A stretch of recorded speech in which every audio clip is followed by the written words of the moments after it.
Bonjour et bienvenue à Passion pour Dieu. Aujourd'hui, nous allons continuer ce que nous avons commencé dans cette série sur révolution verbale.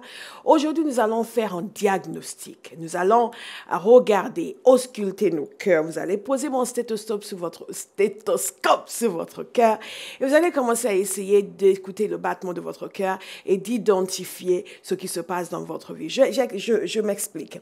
Dans le Larousse en ligne, le diagnostic est défini comme un temps de l'acte médical permettant d'identifier la nature et la cause de l'affection dont un patient est atteint. Aujourd'hui, nous voulons identifier la nature et la cause de l'affection dont nos langues sont atteintes, de l'affection dont nous souffrons au niveau de nos paroles. La parole de Dieu nous dit clairement que si nous ne branchons pas en parole, nous sommes des gens matures. Et je paraphrase. Ceux qui ont suivi l'émission de la semaine dernière ont vu que nous avons lu longuement ce passage de Jacques qui parle de l'importance de la langue et la manière dont la langue peut être sauvage et incontrôlable. L'impact que nos langues ont sur nos vies, la manière dont nos langues changent la direction et le cours de notre existence. Des exemples parlants ont été donnés par rapport aux navires qui sont conduits par un tout petit gouvernail, par rapport aux cheveux qui sont conduits par un tout petit élément, et ainsi de suite, simplement pour que nous puissions comprendre à quel point les paroles que nous prononçons ont un impact sur nos vies. Les paroles que nous prononçons déterminent le cours de notre existence. Il y a d'autres aspects de l'importance des paroles que nous prononçons que nous allons voir par la suite en parlant de l'impact, des conséquences de ce que vous dites sur votre vie. Beaucoup d'entre nous sommes en train de récolter dans nos vies le fruit de nos paroles. Nous voulons donc comprendre l'importance de ces choses. Nous avons parlé aussi de ce que Dieu dit et la manière dont Dieu parle et l'impact des paroles que Dieu prononce. Nous avons parlé des paroles de Jésus, la manière dont les paroles de Jésus étaient en symbiose avec les paroles du Père. Jésus est notre exemple en tout. Pourquoi ceci est important? Ceci est important parce que votre vie, comme je viens de dire, est conduite et dirigée par les paroles que vous prononcez. Ceci est important parce que nous sommes faits en l'image de Dieu. Ceci est important parce que Jésus est notre exemple, notre grand frère, notre Dieu, celui que nous voulons imiter. Nous sommes appelés à être des imitateurs de Christ. Et donc, cela est important parce que nous sommes censés grandir en sanctification. Nous sommes censés devenir de plus en plus comme Jésus. Certains vont dire, ah oui, mais pasteur, vous n'êtes pas encore comme Jésus. Mais c'est que vous ne savez pas comme j'étais auparavant, parce que nous sommes en train de nous acheminer vers un but, une destination glorieuse. Et j'entends quelqu'un dire Amen et Alléluia. Donc, nous voulons identifier. Nous voulons identifier la nature de nos paroles aujourd'hui. Nous faisons un diagnostic, une identification.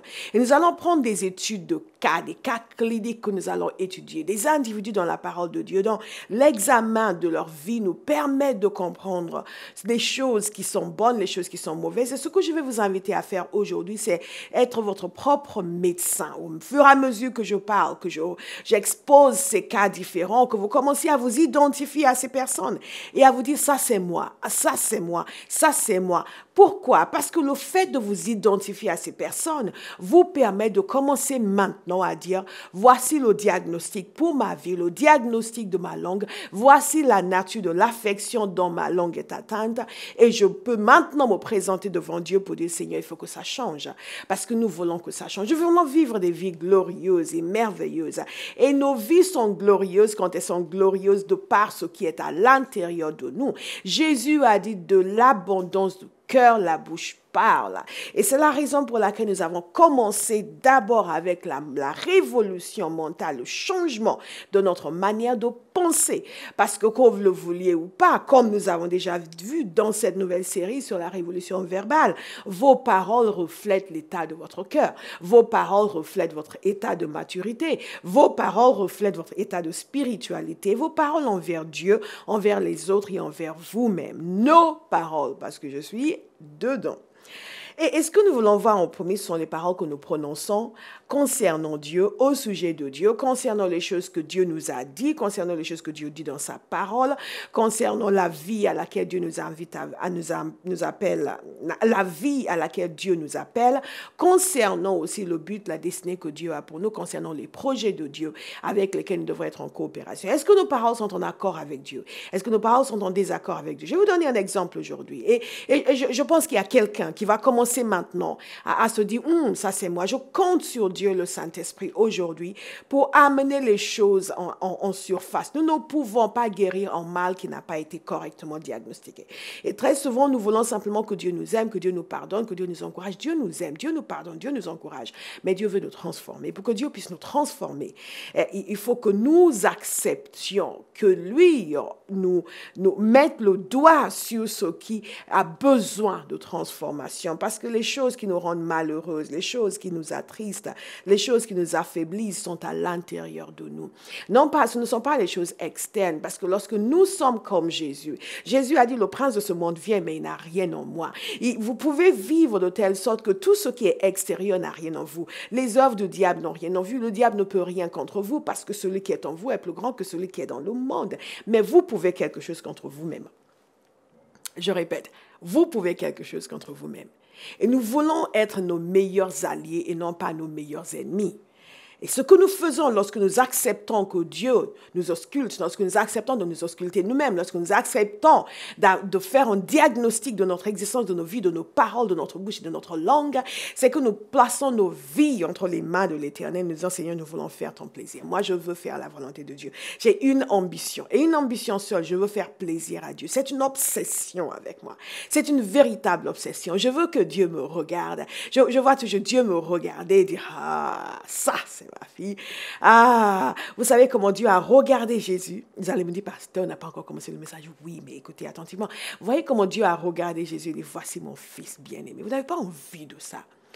Non pas simplement parce que Dieu est bon et qu'il aime tout le monde, mais parce qu'il y a quelque chose dans votre façon d'être et de vivre qui lui fait plaisir, dans votre façon de parler.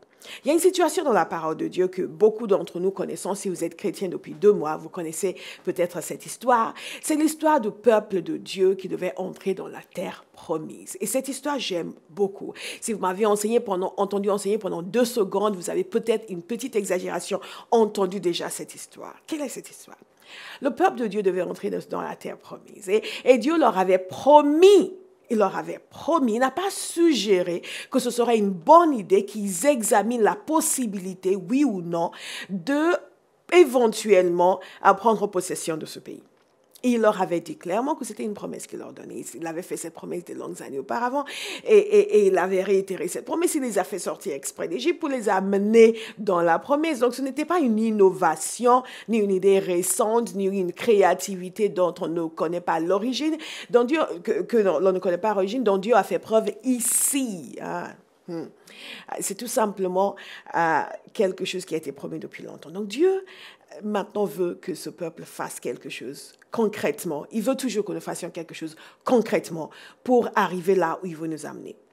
Et donc Moïse appelle son peuple et leur demande et envoie 12 espions et pour aller voir la terre, pour aller prendre la température de la terre, non pas pour voir s'ils allaient pouvoir prendre possession du lieu, non, c'était une promesse, mais simplement pour faire une mission de reconnaissance et peut-être même définir une stratégie pour ce faire. Le but n'était pas en jeu, le résultat n'était pas en jeu, c'était simplement la manière de faire qui devait être définie. Donc ces gens sont partis. Et lorsqu'ils sont revenus, n'oubliez pas qu'il s'agit d'une parole que Dieu a donnée, une promesse que Dieu a donnée. Lorsqu'ils sont revenus voir Moïse. Mais pour ceux qui ne connaissent peut-être pas l'histoire, je vais vous dire, Nombre 13, au verset 2, versets 1 et 2, il nous a dit ceci, l'Éternel parla à Moïse et dit, envoie des hommes, un de chaque tribu, choisis parmi les chefs pour explorer le pays de Canaan, écoutez, que je donne aux Israéliens. Je vais répéter pour quelqu'un, que je donne. Donc c'est une promesse de Dieu, je donne. Ces choses faites dans votre vie, il y aura des promesses de Dieu. Il y aura des choses que Dieu vous a dit, voilà, je vais faire ça, ça, ça, ça, ça. Vous allez voir des choses dans la parole de Dieu, vous allez savoir que c'est pour vous. Il y a des choses auxquelles Dieu vous a appelé, vous savez, c'est un projet de Dieu pour vous. La question est de savoir qu'est-ce que vous dites à ce sujet. Qu'est-ce que vous dites à Dieu? Qu'est-ce que vous dites au sujet du projet de Dieu? Oui, c'est vrai, Dieu a montré ça, mais c'est difficile, c'est compliqué. Il y a des choses, vous allez vous identifier dans ce que nous allons voir. Quelqu'un déjà commence son diagnostic. Alors, il nous a dit au verset 21 que ces hommes partirent et exploraient le pays depuis le désert de Tsin jusqu'à Rehob, près de Lebo Hamath. Des villes connues. Ils montèrent dans le Negev et parvinrent à Hébron, où vivaient des familles d'Alman, de Sheshai, de Talmaï, descendants d'Anak. Hébron avait été fondé 7 ans avant, Tanis en Égypte. Arrivés dans la vallée d'Eshcol, ils coupèrent un sarment de vigne portant une grappe de raisin si lourde qui durent la porter à deux au moyen d'une perche. Ils prirent aussi des grenades et des figues. Wow. Arrivés dans la vallée, je viens de lire cette partie, c'est depuis lors qu'on a nommé ce lieu la vallée d'Eshcol, de la grappe. En souvenir de la grappe de raisin que les Israélites y avaient coupée. Au bout de 40 jours, ils furent de retour de leur exploration du pays. Ils vinrent trouver Moïse et Aaron et toute la communauté des Israélites dans le désert de Paran à Kadesh. Ils leur rendirent compte de leur expédition et leur montraient les fruits du pays. Et bien sûr, on s'imagine qu'ils vont dire extraordinaire, merveilleux. Dieu est merveilleux de nous avoir donné cette terre. Allons-y. C'est ce que vous dites à chaque fois que Dieu a un projet pour votre vie, pour votre église, pour votre entreprise. Vous vous dites merveilleux. Dieu l'a dit et Dieu le fera, je suis d'accord. Nous allons entendre ce qu'ils ont dit. Ils ont dit, nous sommes en train de voir les paroles que nous prononçons. Les paroles que nous prononçons au sujet de Dieu, au sujet des projets de Dieu. Qu'est-ce qu'ils ont dit? Ils ont dit ceci. Voici le rapport qu'ils firent à Moïse. Verset 27. Nous sommes arrivés dans le pays où tu nous as envoyés. Oui, c'est vraiment un pays ruisselant de lait et de miel, et en voici les fruits. Wow. Seulement le peuple qui l'habite est terriblement fort. Les villes sont d'immenses forteresses. Et nous avons même vu des descendants d'Anak. Les Amalécites occupent la région du Negev, les Hittites, les Yébousiens et les Amoriens tiennent la montagne. Et les Cananéens occupent le littoral de la Méditerranée et toute la vallée du Jourdain. En d'autres termes, il y a du monde, il n'y a pas de place pour nous. Au verset 30, alors Caleb, vous me direz, mais ils n'ont rien dit, ils ont fait simplement un constat. Ah oui, quel constat? Parce que Caleb, lui, avait compris où il voulait en venir. Parce qu'il a dit ceci, Caleb essayait de faire taire le peuple qui commençait à s'en prendre à Moïse. Il y a une autre traduction qui dit qui murmurait contre Moïse. Qu'est-ce qu'ils ont dit? 10 des espions qui sont partis sont revenus dire, oui, l'endroit est beau, mais il y a du monde, c'est déjà rempli. Et qu'est-ce que le peuple a dit? Nous sommes en train d'examiner les paroles que nous prononçons concernant ce que Dieu nous dit, concernant le projet de Dieu. Qu'est-ce que le peuple a dit? Le peuple a commencé à murmurer. Est-ce qu'il vous arrive de murmurer? Est-ce qu'il vous arrive lorsque vous commencez à vous dire que oui, je sais que c'est là où nous sommes censés aller, mais ça ne marche pas. Il y a trop de complications, il y a trop de difficultés, il y a trop d'épreuves, et vous commencez à murmurer. Je ne sais même pas pourquoi on nous amène par là, je ne sais pas pourquoi on nous dit que c'est dans ce sens-là qu'il faut aller, mais c'est pas évident. Maintenant, il faut se lever à 5 heures du matin pour prier. Je dis ça pour les jeunes de mon église. Maintenant, il faut se lever à 5 heures du matin pour prier. C'est trop compliqué. On n'arrive pas à... pourquoi tout ça? Murmurer. Ils ont commencé à murmurer. Ils ont commencé à s'en prendre à Moïse. Il lui dit, allons-y, faisons... Ça, c'est Caleb. Caleb dit ceci. Allons-y, faisons la conquête de ce pays, car nous en sommes vraiment capables. C'est ce que nous en sommes capables. Mais les hommes qui l'avaient accompagné disaient, nous ne sommes pas en mesure d'attaquer ce pays car il est plus fort que nous. Nous ne sommes pas en mesure de le faire. Non, nous ne sommes pas en mesure. Nous, d'un côté, nous sommes capables, de l'autre côté, nous ne sommes pas capables. Nous sommes capables, nous ne sommes pas capables. Nous sommes capables, nous ne sommes pas capables. Nous sommes capables, nous ne sommes pas capables. Nous pouvons, nous ne pouvons pas. Nous pouvons, nous ne pouvons pas. Et dans la même situation, nous sommes capables, nous ne pouvons pas. Nous ne sommes pas capables. Et c'est Dieu qui a parlé. C'est Dieu qui a dit, je donne cette terre. Et certains disent d'accord, d'autres disent désaccord total. Où est-ce que vous vous situez? Lorsque Dieu parle, lorsque Dieu montre, lorsque Dieu donne une direction pour votre vie, pour votre église, pour votre entreprise, pour vos circonstances, quelle est votre réaction? Est-ce que vous êtes de ceux qui ont confiance, qui disent des paroles de confiance, d'assurance comme Caleb, de victoire comme Caleb, nous sommes en mesure de le faire? Ou est-ce que vous êtes de ceux qui émettent des critiques, qui ont la méfiance, qui disent nous ne sommes pas capables de le faire, qui ont une mentalité de victimes, qui ont peur de la destruction, qui disent des paroles d'insécurité, qui vivent dans l'anxiété, qui parlent constamment de l'infériorité? Vous allez voir leur infériorité manifeste dans ce qu'ils disent. Qu'est-ce que vous dites? Allez, auscultez-vous un petit peu. Qu'est-ce que vous dites? Qu'est-ce que vous dites? Qu'est-ce que vous dites? Ils se mirent à décrier le pays qu'ils avaient exploré devant les Israélites. Ils venaient de dire que c'était une terre merveilleuse. Maintenant, ils se mettent à décrier le pays. Et le pays que nous avons parcouru et exploré est une terre qui consume ses habitants. Maintenant, la terre consume. Quant à la population que nous y avons vue, ce sont tous des gens très grands. Nous y avons même vu des géants, des descendants d'Anak, de cette race de géants. Des paroles d'infériorité. Des paroles d'infériorité. Qu'est-ce que vous vous dites? Moi, je ne peux pas, moi, je n'arrive pas. Dieu, oui, même si Dieu dit ça, nous, notre église est trop bénie, nous, notre famille, nous ne pouvons pas. Et nous avions l'impression d'être comme des sauterelles, des paroles d'infériorité. Et c'est bien l'effet que nous leur faisions. Et vous savez, le résultat de toutes ces paroles, et ça, nous allons l'évoquer plus longuement lorsque nous allons parler du fait que la mort et la vie sont au pouvoir de la langue. Nous allons voir le résultat de toutes ces choses. C'est que ces gens ont eu ce qu'ils ont dit. Ils ont eu ce qu'ils ont dit. Qu'est-ce qui se passe dans votre vie aujourd'hui qui est le résultat de ce que vous avez dit? Parce que par la suite, lorsque vous regardez le chapitre suivant, ces gens ont continué à parler. Des paroles de rébellion. On dit non, nommons-nous en chef et retournons en Égypte. Nous n'en voulons plus de ces gens que Dieu a choisis. Nous n'en voulons plus de ces gens-là. Nous voulons quelqu'un d'autre. Nous allons faire marche arrière. Les projets que Dieu a mis en place, franchement, pour nous, ce n'est plus ça. Nous faisons marche arrière, nous allons choisir un chef pour nous et nous allons faire autre chose. Et Josué, fils de Nun, et Caleb, fils de Yéphoné, qui faisaient partie de ceux qui avaient exploré le pays, déchiraient leurs vêtements en signe de tristesse, de deuil, d'angoisse. Et dire à toute la communauté des Israélites, le pays que nous avons parcouru et exploré est un excellent pays. Qu'est-ce qui détermine votre perspective? Et ensuite, au verset 8, j'aime. Si l'Éternel nous est favorable, il nous y mènera et il nous donnera ce pays ruisselant de lait et de miel. Seulement, ne vous révoltez pas contre l'Éternel et n'ayez pas peur des gens de ce pays, car nous en ferons qu'une bouchée. Waouh! Nous n'en ferons qu'une bouchée. Des paroles de victoire, des paroles de confiance, des paroles de courage, de capacité, d'obéissance, d'assurance, de force face à la même situation. Est-ce qu'il y a quelqu'un qui commence à s'ausculter ce matin? Quelles sont les paroles que vous prononcez concernant Dieu, concernant les projets de Dieu? Certains disent, non, on va faire marche arrière. D'autres disent, non, on va continuer. Je prie sur quelqu'un qui me regarde aujourd'hui, je vous serai de ceux qui vont continuer. Vous serez de ceux qui vont persévérer. Vous serez de ceux qui ne vont pas laisser tomber.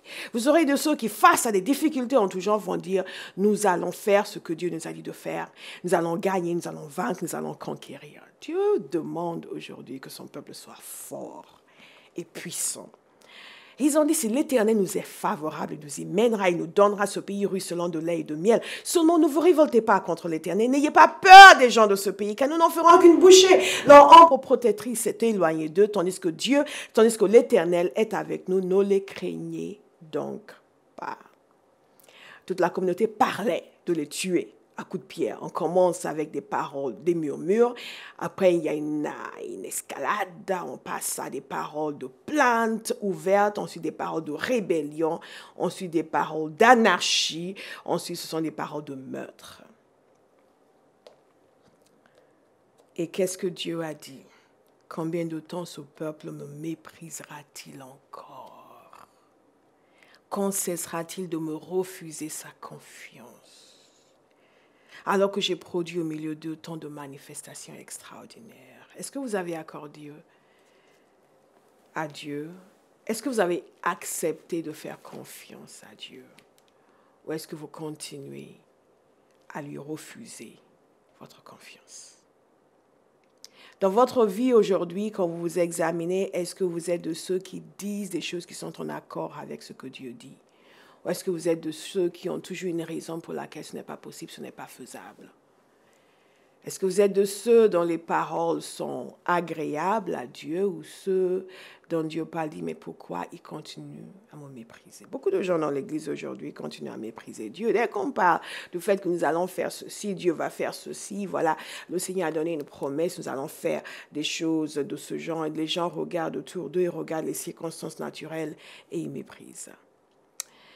Il y a un homme qui a méprisé. Dans 2 Rois, il y a une histoire très intéressante qui est racontée. Et cette histoire est vraiment puissante parce que c'est une histoire qui nous permet de voir les coulisses de l'action de Dieu. J'aime les coulisses de l'action de Dieu. Parce que non seulement nous voyons la situation extérieure qui n'est pas favorable, un peu comme dans cette situation, nous voyons aussi la parole que Dieu a donnée pour dire que cette situation va changer radicalement. Mais nous voyons également comment Dieu a opéré pour changer la situation. Et c'est un clin d'œil qui nous est donné. Parce qu'il y a des fois où nous ne voyons pas comment il a opéré. Et souvent dans nos vies, nous ne voyons pas comment il va opérer. Tout ce qu'il nous dit, c'est de lui faire confiance. Il nous dit, voilà ce que je vais faire, voilà comment les choses vont se passer. Nous pouvons recevoir une parole prophétique. Nous pouvons recevoir une parole prophétique individuellement en tant qu'Église ou concernant notre vie professionnelle. Nous pouvons recevoir une parole prophétique qui est l'opposé de ce que nous vivons dans le naturel. Et nous pouvons mépriser Dieu et du non. Écoute, non, ce n'est pas possible. Ou nous pouvons nous mettre en accord et dire, je suis d'accord. C'est comme ça que ça va se faire. Je ne sais pas comment ça va se faire, mais je sais que ça va se faire. Un petit peu comme Marie, lorsque l'ange est venu lui annoncer qu'elle allait avoir un enfant, elle a accepté, elle a donné sa confiance. Il y a une histoire donc dans 2 Rois, chapitre 7. Cette histoire nous parle d'une situation où le peuple de Dieu est subi un siège. Samarie est assiégée et les choses sont tellement difficiles qu'il semble ne pas y avoir de solution. Tout coûte extrêmement cher. Et dans 2 Rois, chapitre 6, il nous est dit, au verset 24, nous irons au chapitre 7 par la suite, que Ben-Hadad, le roi de Syrie, mobilisa, verset 24, toute son armée et alla mettre le siège devant Samarie. Donc, le siège s'est prolongé. Et la famine a sévi, au point qu'une tête d'âne valait 80 pièces d'argent et une livre de pois chiches 5 pièces d'argent. En fait, ça, c'est traduit dans un langage que nous pouvons comprendre. Parce que si vous regardez une autre version, il nous est dit ceci.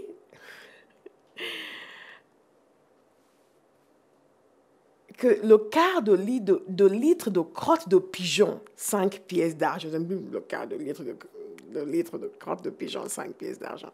Ouais. Là, tout simplement pour nous dire que la situation était très difficile.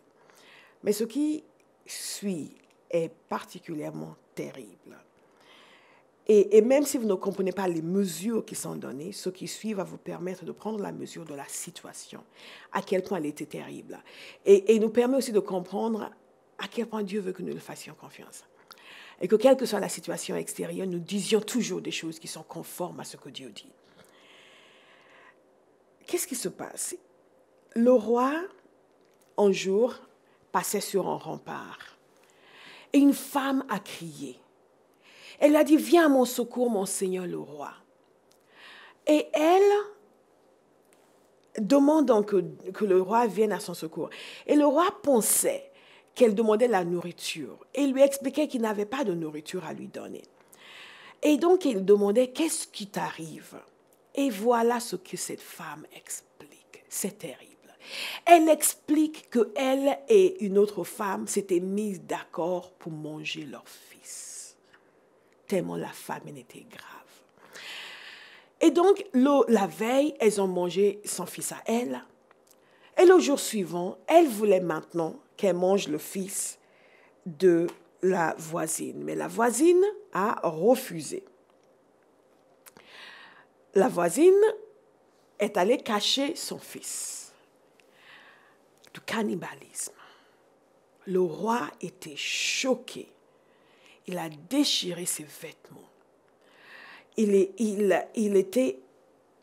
a commencé à se lamenter. et il en voulait à la vie du prophète Élisée. Il a envoyé quelqu'un au prophète Élisée. Le prophète Élisée, je vais raccourcir. Le prophète Élisée, il y a beaucoup de choses qui sont passées. Il a voulu le faire tuer. Et après, il est allé le voir lui-même. Et le prophète Élisée a donné une prophétie. Il a annoncé la fin de la famine. Pensez d'abord à la gravité de la famine et ensuite à l'annonce de la fin de la famine. Il a annoncé la fin de la famine et il lui a dit ceci.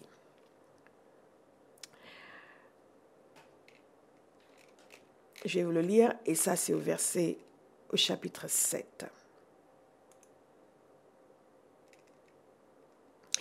Il lui dit ceci au verset 1. Écoutez ce que dit l'Éternel. Voici ce qu'il déclare. Demain à 7 heures, sur la place de Samarie, à la porte de la ville, on vendra 10 kilos de fine farine pour une pièce d'argent. 10 kilos pour une pièce d'argent. Vous comparez aux mesures que nous avions vues précédemment. Et 20 kilos d'orge pour le même prix. Comment ça? Une litre de crotte de pigeon pour 7 pièces d'argent. Maintenant, c'est 20 kilos d'orge pour une pièce d'argent. Le lendemain, et l'aide de camp du roi qui l'accompagnait répondit à l'homme de Dieu, même si l'Éternel perçait des trous dans le ciel. Même si l'Éternel perçait des trous dans le ciel, comment pareille chose pourrait-elle se réaliser? Élisée répliqua, tu le verras de tes propres yeux, mais tu n'en mangeras pas. Qu'est-ce que nous sommes en train de voir? Nous sommes en train de voir les paroles que nous prononçons. Nous voyons ici un cas extrême, parce que je pense qu'il est important pour nous de comprendre à quel point Dieu demande notre accord et que la situation extérieure ne doit en rien influer sur ce que nous disons concernant les projets de Dieu. Les gens regardent la situation extérieure et décident que ça ne peut pas se passer comme ça. Décident que cette situation ne va jamais changer. Décident que ma vie ne va jamais changer. Décident que cette circonstance ne va jamais être enlevée. Décident que cette maladie ne sera jamais guérie. Décident qu'il va falloir se faire avec ce genre de choses qui est contraire à la volonté de Dieu. Parce que tu comprends, ça dure depuis longtemps, tu ne comprends pas la gravité de la situation. Et se permet de parler contre la parole de Dieu parce que eux sont réalistes et voient la gravité de la situation. La réalité, c'est que nous servons un Dieu qui opère des miracles. La réalité, c'est que nous servons un Dieu qui amène des changements radicaux et significatifs. Et qu'est-ce qui s'est passé ici? Il y a un changement radical du jour au lendemain. C'est ce que le prophète de Dieu annonce. Et cet homme qui croit être raisonnable et logique dit ceci, que même si l'Éternel perçait des trous dans le ciel, ça ne peut pas arriver. Est-ce que vous vous identifiez dans ce que je suis en train de dire? Est-ce qu'il vous est arrivé d'avoir ce genre d'attitude, ce genre de réaction, ce genre de parole? Est-ce qu'il y a un domaine dans votre vie aujourd'hui où vous êtes en train de dire le contraire de ce que Dieu dit parce que la situation est grave, parce que la situation dure depuis longtemps? Dieu nous invite à être en accord avec lui.